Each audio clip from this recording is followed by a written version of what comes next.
Good evening, Your Eminence.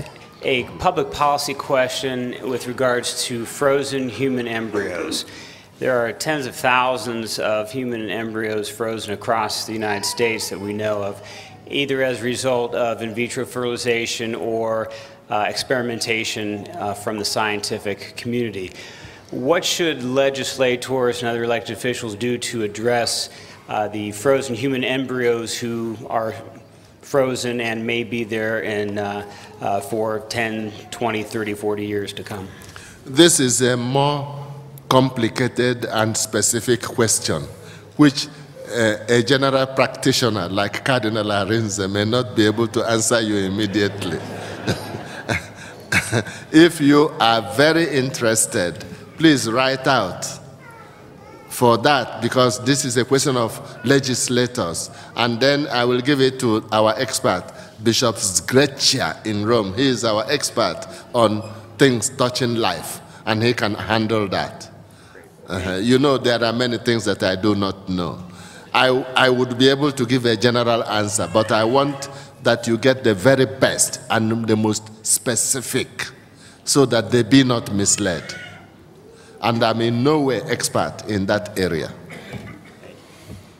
So if it continues to interest you, give it to me in writing with your address tomorrow.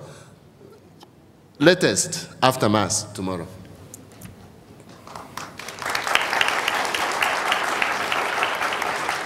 Your Eminence, thank you for your prophetic witness. I am a father of 3 small children, and we go to daily Mass 7 days a week. And when we approach communion time, we all go to the altar together, and usually we go with our children in front of us.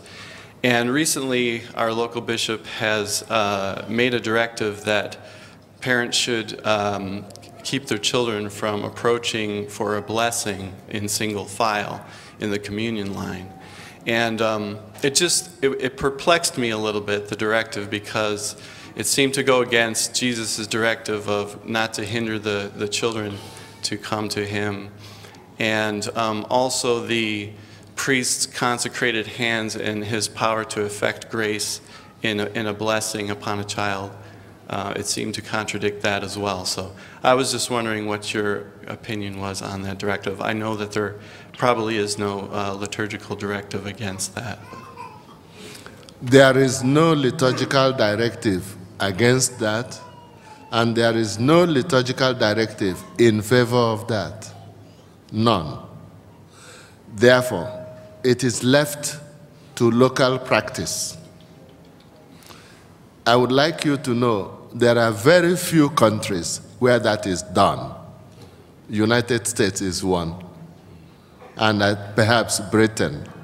Most countries in the world don't do it.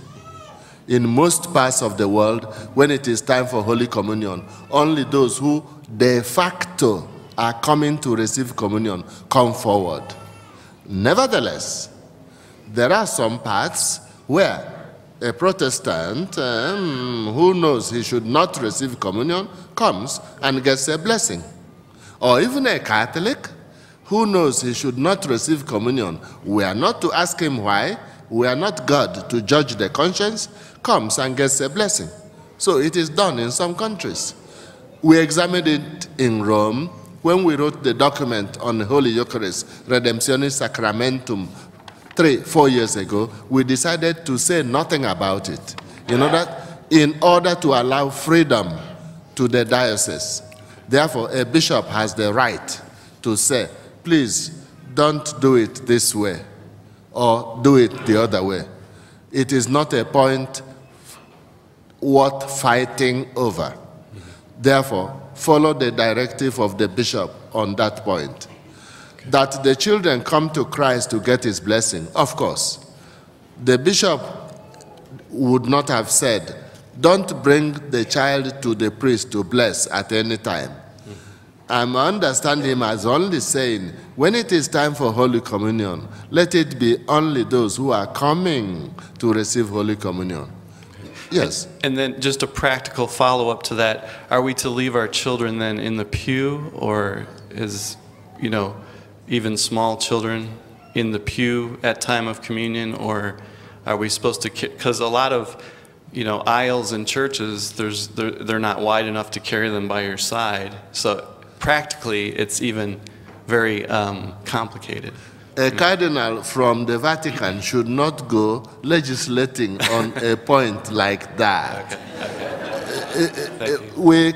We must not speak from Rome on every detail, especially where there's no, we have to leave people to use their judgment on some things. They could be done this way, or that way, or that way.